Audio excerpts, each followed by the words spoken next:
Hello guys, this is Abhay Agarwal. करते हैं solve question number 28 chapter number 17 की एक्सरसाइज का। Figure shows 3 equidistant slits being illuminated by a monochromatic parallel beam of light.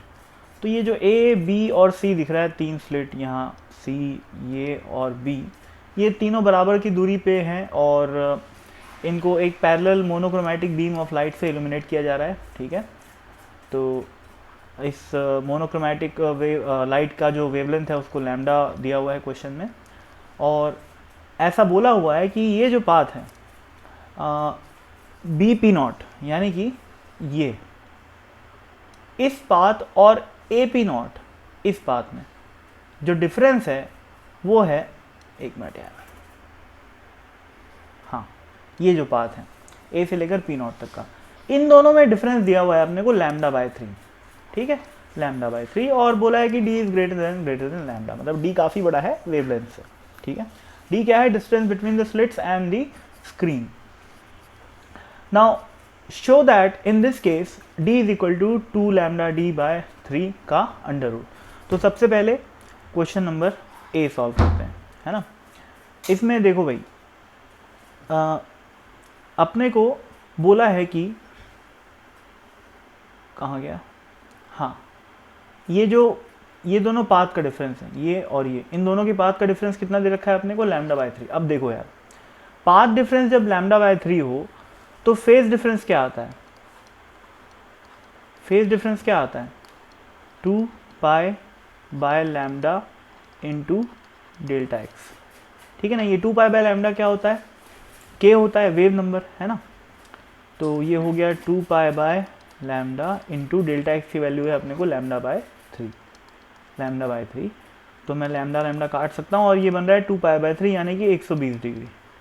ठीक है, अच्छा इस कैलकुलेशन की जरूरत अपने को पार्ट बी में पड़ेगी यार, सॉरी मैं पहले कर दिया, तो कोई बात नहीं, इसको अपन अपने साथ रखते हैं पॉकेट में और ए पार्ट सॉल्व करते हैं। ए पार्ट के लिए इसकी ज़रूरत ही नहीं है।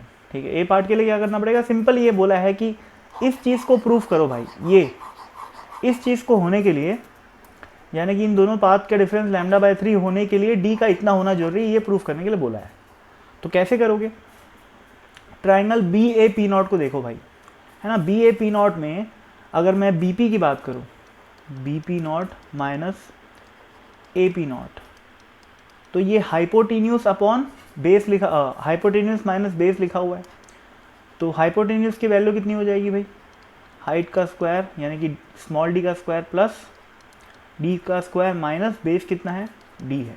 ठीक है, और ये पार्ट डिफरेंस अपने को कितना दिया हुआ है? Lambda by 3।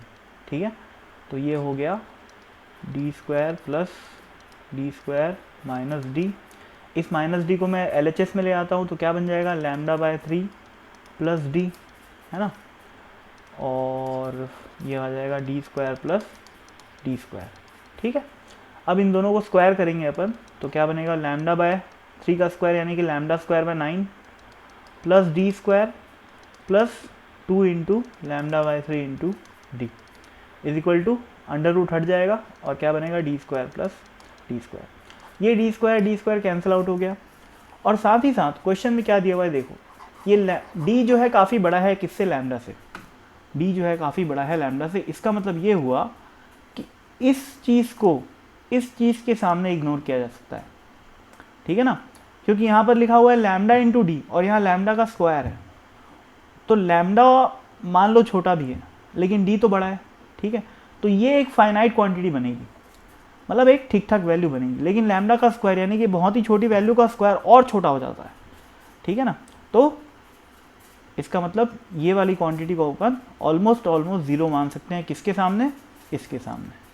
ठीक है, तो this equation reduces down to 2 lambda by 3 into D is equal to,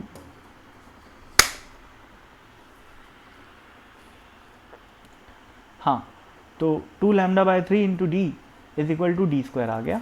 ठीक है, तो ये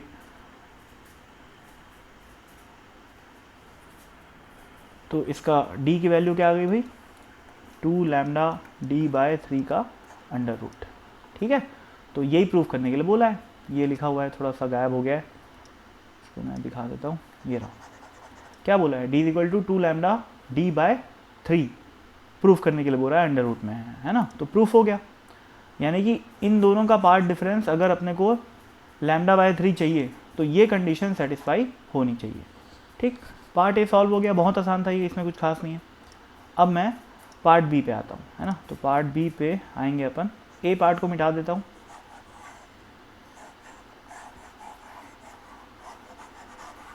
हाँ भाई।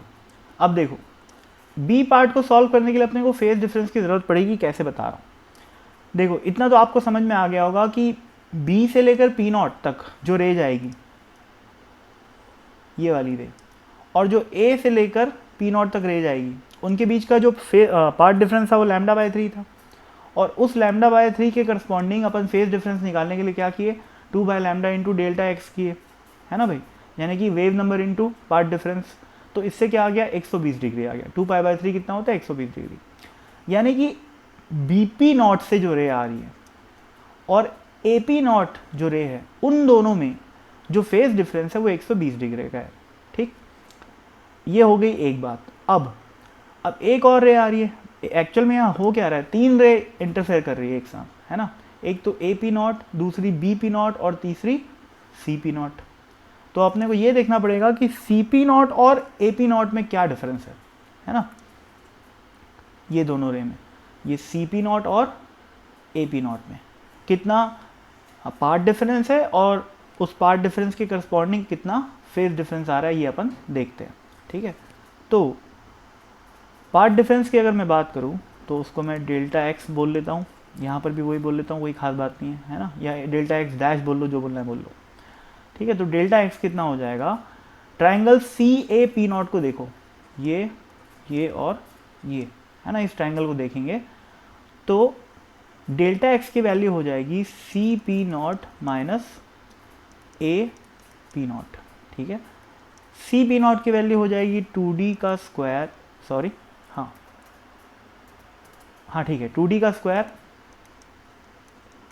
प्लस d का स्क्वायर, यानी कि हाइपोटेन्यूज माइनस d। ठीक है ना भाई, ये आ गया अपना डेल्टा एक्स, यानी कि डेल्टा एक्स मतलब path difference between C P, the ray which is coming from this slit and the ray which is coming from this slit at point P. ठीक है ना, तो वो ये आ गया। अब इसको कुछ अप्रॉक्सीमेट वगैरह करके देख लेते हैं भाई, है ना। अब इस d को मैं किससे रिप्लेस करूँगा, इस चीज़ से, यानी कि फर्स्ट पार्ट के आंसर से जो अपन लोग शो किए थे, है ना। तो ये आ जाएगा 2d का स्क्वायर कितना बनेगा, 4 into D square, D square क्या आएगा 2λ/3, है ना, प्लस डी स्क्वायर ये रूट में है ना, minus D is equal to क्या, is equal to delta X. ठीक, तो कैसे सॉल्व किया जाए भाई इसको, इस माइनस डी को मैं लेफ्ट हैंड साइड ले जाता हूँ और स्क्वायर कर देता हूँ, तो ये आ जाएगा delta X plus D is equal to root में 8λ/3 प्लस डी का स्क्वायर, है ना। स्क्वायर कर दूंगा तो क्या क्या बनेगा, देखो भाई, डेल्टा एक्स का स्क्वायर प्लस डी का square plus 2 delta X into D is equal to RHS में क्या बनेगा 8λ/d/3 plus D square, right है। ये डी स्क्वायर और डी स्क्वायर तो गया। ठीक, और इसमें मैं किस चीज़ को इग्नोर कर सकता हूँ भाई,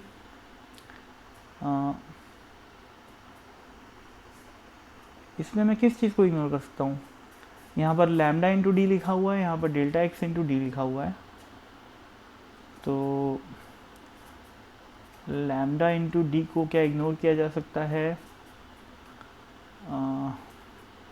नहीं, बिल्कुल नहीं।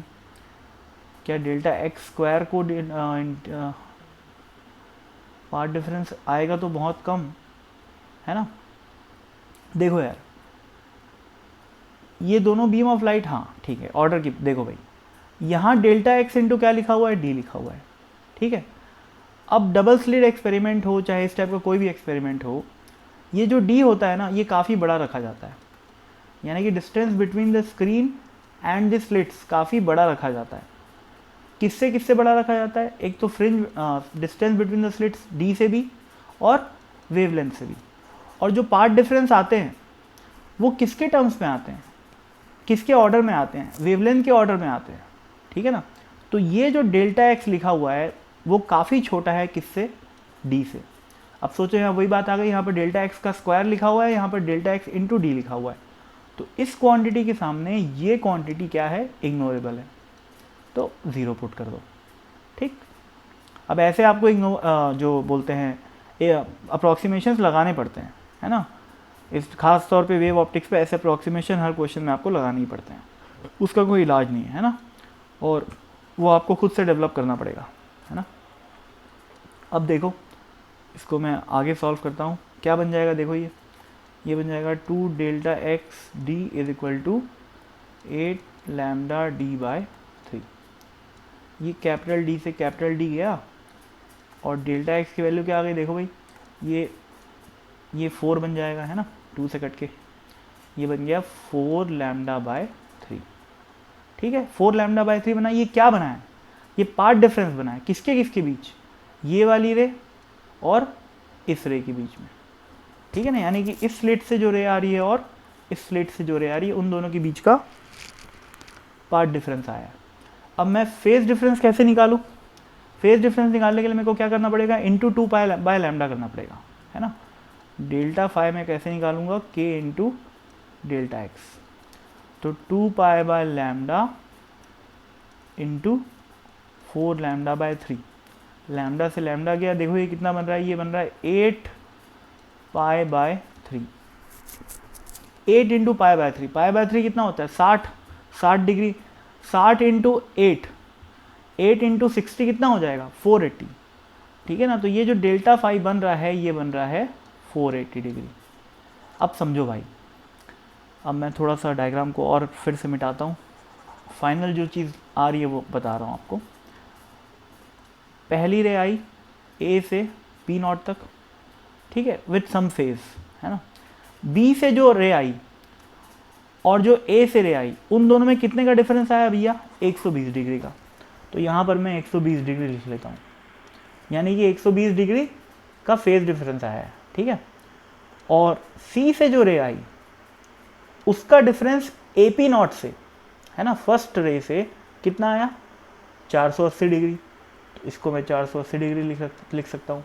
अब सिर्फ पॉइंट पी को ध्यान से देखो, पी पॉइंट में 3 रे आ रही है, तीनों की इंटेंसिटी आई है, ठीक है, 3 रे आ रही है, तीनों की इंटेंसिटी आई है, पर तीनों का फेज अलग अलग है।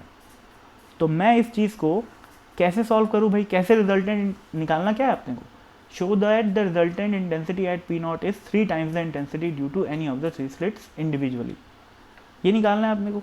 तो भाई निकाल लेते हैं, ये सारा कचरा साफ करते हैं, है ना, ये सारा कचरा अपन साफ कर दिए।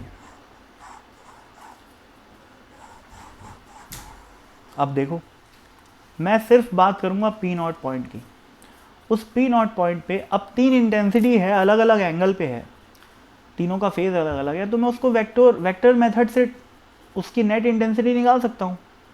तो सबसे पहले बनाऊंगा एक आई, ठीक है, उससे 120 डिग्री के डिफरेंस पे क्या है एक और आई, और 480 कितना होता है ध्यान से देखो, 480 can be written as 360 plus 120, और 360 प्लस 120 मतलब क्या हुआ, 120 ही हुआ, एक चक्कर घूम के वापस 120 डिग्री गया, 360 मतलब क्या हुआ, ऐसे गए अपन और फिर इतना आगे गए, ठीक है। तो जो तीसरी रे है वो बेसिकली इसके पैरेलल ही है, ठीक है ना। तो मैं ऐसा बोल सकता हूँ कि जो तीसरा जो वेक्टर है वो आ जाएगा यहाँ पर, और दोनों वेक्टर की वैल्यू क्या होगी आई। ये वेक्टर मेथड है भाई जोड़ने का, इंटेंसिटी कोई वेक्टर क्वांटिटी नहीं है, पर ये वेक्टर मेथड है दो ऐसी चीज़ों को जोड़ने का जो अलग अलग फेज में है, ठीक है ना। ऐसा अपन बहुत किए हैं, ठीक है। अपन जब स्ट्रिंग वेव्स पढ़ते हैं, एसएचएम पढ़ते हैं, सिंपल हार्मोनिक मोशन, तो इस टाइप का अपन काम किए हुए हैं, ठीक है। अब देखो भाई ये आई और आई मिल के क्या बनाएंगे, देखो ये दोनों रे सेम फेज में, क्योंकि पैरेलल है, सेम फेज में आपको पता होगा जब दो आई की रे मिलती है तो नेट इंटेंसिटी बन जाती है 4i, ठीक है। तो मैं इस वेक्टर को एक बना लेता हूँ, है ना, एक बना लिया और यहाँ पर लिख दिया 4i, क्योंकि i और i मिलके 2i नहीं बनाते, इंटेंसिटी क्या बनाते हैं, 4i बनाते हैं, क्योंकि फॉर्मूला क्या होता है 4i cos square delta phi by 2। जब दो रे मिलती हैं सेम इंटेंसिटी की with some phase difference phi, तो रिजल्टेंट इंटेंसिटी का ये फॉर्मूला होता है। अब सोचो ये फाई डेल्टा फाई 0 है, तो 0/2 0 हो गया, तो cos स्क्वायर 0 क्या होएगा 1 होएगा, तो क्या आ गया 4i आ गया। ठीक, अब सोचो ये एंगल कितना है 120 डिग्री है, ये तो पता ही है। अब 4i और i के बीच का रिजल्टेंट कैसे निकालेंगे, i नेट हो जाएगा दो रे जिसकी इंटेंसिटी i1 और i2 हो और दोनों के बीच का एंगल फाई हो या डेल्टा फाई हो, तो कैसे लिखते हैं उसको, i1 plus i2 plus 2 root में i1 i2 cos of delta phi, ऐसे लिखते हैं। i1 की जगह क्या लिखा मैं 4i, i2 की जगह क्या लिखा मैं i प्लस 2 इंटू, देखो ये i1 i2 क्या बन जाएगा 4i स्क्वायर, उसका अंडर रूट तो क्या बनेगा 2i। ठीक, और ये कॉस डेल्टा फाई, कॉस 120 है ना, कॉस 120 को मैं क्या लिख सकता हूँ कॉस 90 प्लस 30, ये किसके बराबर होता है minus sine of 30, minus sine 30 कितना हो जाएगा -1/2, तो ये हो गया -1/2। ठीक है, ये 2 से 2 कैंसिल हो गया, क्या क्या बचा देखो 4i प्लस i 5i, और ये -2i बन जाएगा लास्ट वाला टर्म, 5i माइनस 2i क्या हुआ 3i। ठीक है ना भाई, हो गया प्रूफ, ये लिखा हुआ है show that the intensity at P naught is 3 times the intensity due to any of the 3 slits individually. तो तीनों स्लिट से आई की आ रही थी, और यहाँ पर पी नॉट पे जो रिजल्टेंट इंटेंसिटी अपने को देखने को मिली वो है 3i। तो हो गया प्रूफ। ठीक है, और ये अच्छा सवाल है ना, इस टाइप के क्वेश्चन करने से आपकी मैथ्स भी अच्छी होगी। और वेव ऑप्टिक्स में या लाइट वेव जो ये एससी वर्मा में अपन लाइट वेव्स नाम से जो चैप्टर है, इसमें ये बहुत ज़रूरी है इस टाइप की एनालिसिस, तो आपको आनी चाहिए, है ना। और कब बाइनोमियल अप्रॉक्सीमेशन लगाना है, कब किस चीज़ को इग्नोर करना है, वो डिपेंड करता है गिवन कंडीशन पे। ठीक है ना, जैसे यहाँ पर लिख दिया है D is greater than lambda, और इंटरफेरेंस पैटर्न ऑब्जर्व करने के लिए हमें ये पता होता है कि लैम्डा और स्मॉल डी का साइज आसपास होता है। लैम्डा और D distance between the slits जो होता है, जिसको अपन स्मॉल डी से रिप्रेजेंट करते हैं, वो सेम ऑर्डर का होता है, बहुत ज़्यादा उसमें डिफरेंस नहीं होता, वरना इंटरफेरेंस पैटर्न नज़र नहीं आता।